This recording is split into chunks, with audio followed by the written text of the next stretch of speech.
Hello, you are watching Shalom World News. I'm Marina Grostu from Washington, D.C. Here are the latest headlines from around the world.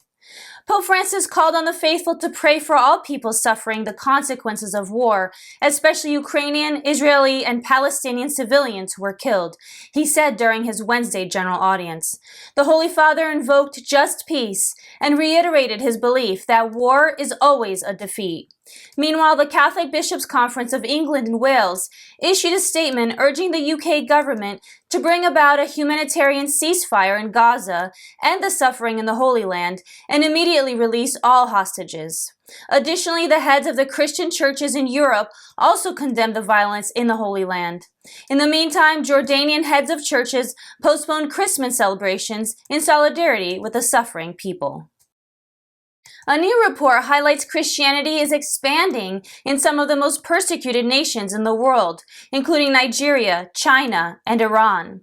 Christian advocacy group International Christian Concern published the 2023 Persecutors of the Year report, which highlights the suffering of Christians in 10 of the world's most persecuted nations. The study shows despite the Grand Ayatollah Ali Khamenei-led government's strict adherence to Sharia law in Iran, hundreds of thousands of Iranians from all different kinds of walks of life have become Christians. The report also shows Christianity is rapidly growing in China, primarily in underground church communities, despite efforts by the government to censor all forms of religious speech and worship. As per the study, Nigeria is arguably the most dangerous place to be a Christian in the world today, yet the report also said that Christianity in Nigeria continues to grow in regional pockets. The Holy See signed an interfaith declaration on taking action to protect the environment during a religious summit held ahead of the COP28 climate change conference in Dubai. Cardinal Pietro Parolin, Vatican Secretary of State, signed the declaration on behalf of Pope Francis during the Global Faith Leaders Summit in Abu Dhabi, United Arab Emirates on November 7th.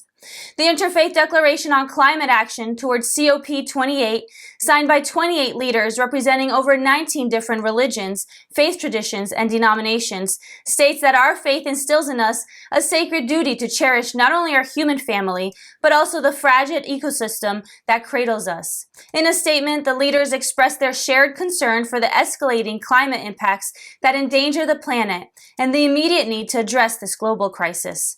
They implored all decision makers assembled at COP28 to act with urgency, weaving a tapestry of shared action and profound responsibility. The 7th annual World Day of the Poor will be celebrated on November 19th with the motto, "Do not turn your face away from the poor." To mark the occasion, Pope Francis will offer Holy Mass in St. Peter's Basilica at 10 a.m. local time.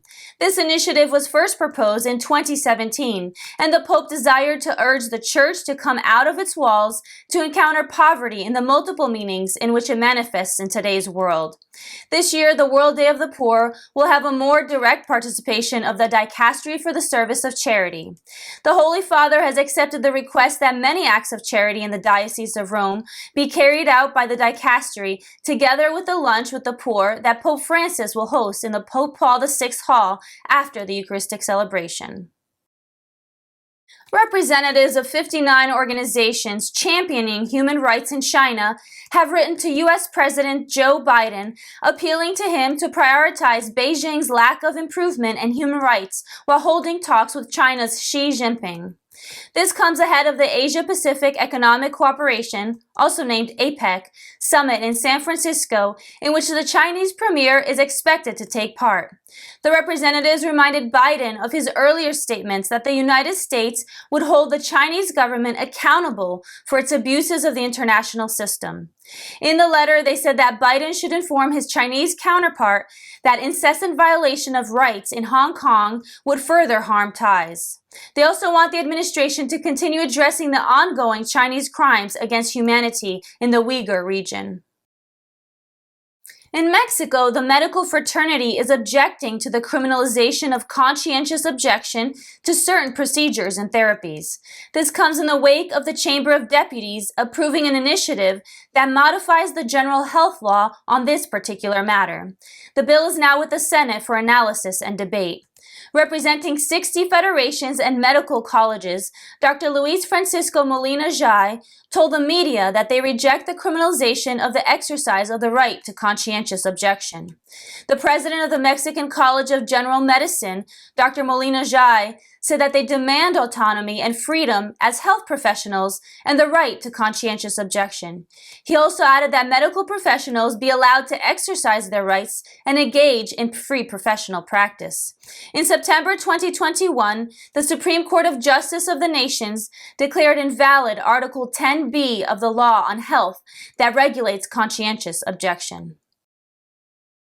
The Episcopal Conference of Argentina extended an invitation to Pope Francis to visit his home country.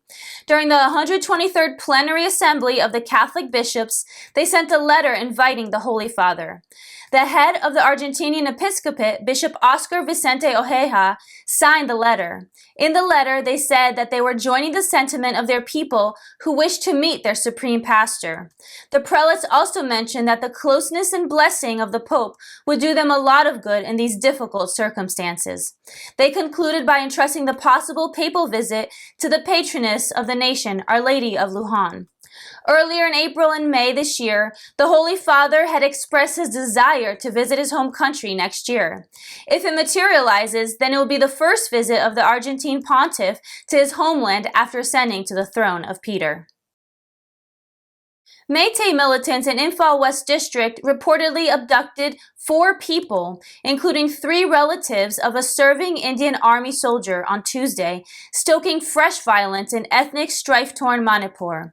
As per the officials, the 5 members of the Kuki-Zo tribal community were traveling in a vehicle when an unidentified armed mob abducted them. The miscreants took 2 women, including the soldier's mother and 2 family members. However, the security forces saved the soldier's father, who was severely injured. Meanwhile, the officials added that one of the 5 occupants of the vehicle managed to escape the abductors. However, the details of the 4 remain unknown, and the officials are actively working to rescue them. After the abduction, an encounter continued for 2 hours between the people of Kuki-Zo and Métis communities. Both sides used firearms. Reportedly, 2 police officers and 7 civilians were hurt and were taken to the hospital. European parliamentarians have expressed concerns over the issue of forced faith conversion and sexual violence targeting minority women and girls in Pakistan. A varied panel of attorneys, human rights advocates, and survivors also attended the event, and they unanimously called for immediate international action to put an end to these violations of human rights. The participants emphasized the significance of a research study called Conversion Without Consent by Voice for Justice and Jubilee Campaign. The study showed that before turning 18, 79% of kidnapped Christian girls had experienced abduction, sexual assault, forced religious conversion, and child marriage in the Muslim country. Various pro-life advocates in the American state of Ohio are raising concerns for women, children, and families after the approval of a referendum to enshrine abortion in the state constitution. On November 7th, nearly 4 million Ohioans cast votes on Issue 1, which was approved by a margin of roughly 13 points, as 56.6% of voters chose yes, and 43.4% of voters voted no to so-called abortion rights in the state. Many opponents of the amendment fear that its adoption will open the door to late-term abortion in Ohio and remove parental consent and notification laws for minors who obtain abortions. Meanwhile, in a statement released, the Catholic bishops of Ohio decried the tragic day. Condemning the victory of the culture of death, the prelates said that the Catholic Church in Ohio would continue to work for policies that defend the most vulnerable and support women in need. Pope Francis is set to publish his autobiography in the spring of next year. The pontiff, with the help of Vatican journalist Fabio Marchese Ragona, wrote the book titled Life, My Story Through History.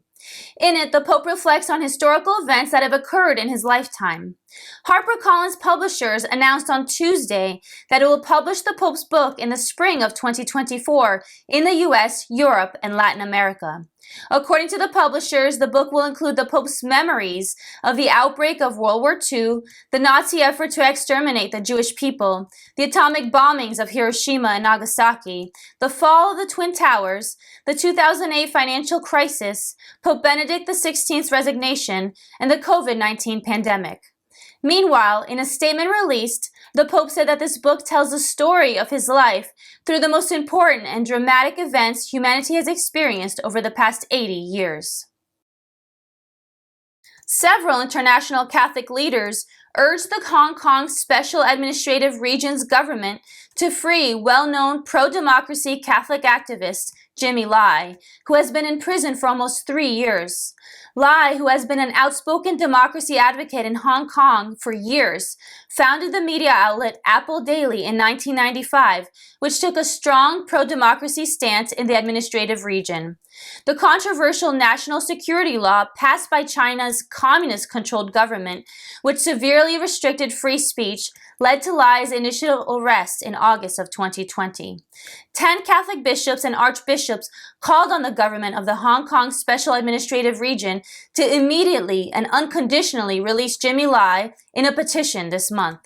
The prelate said he's 75 and needs to be set free right now, saying there is no place for such cruelty and oppression.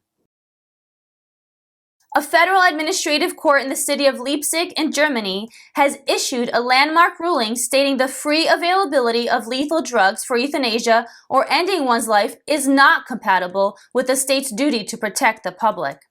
The ruling comes amid an international debate on the protection of people at the end of life. Felix Bohlmann, German lawyer and head of the European activities of the human rights organization ADF International, welcomed the ruling of the Federal Administrative Court on euthanasia. He said the court's ruling makes it clear that suicide is not a health service. The task of doctors and medical professionals is to save lives and provide support instead of killing. Bohlmann also said everyone has the right to have his or her life protected. The court also stated that the design of protection framework to prevent misuse and abuse of lethal substances plays an important role. And those are your latest headlines. Join us again tomorrow for more. You can also visit us at swnews.org for more updates. Shalom.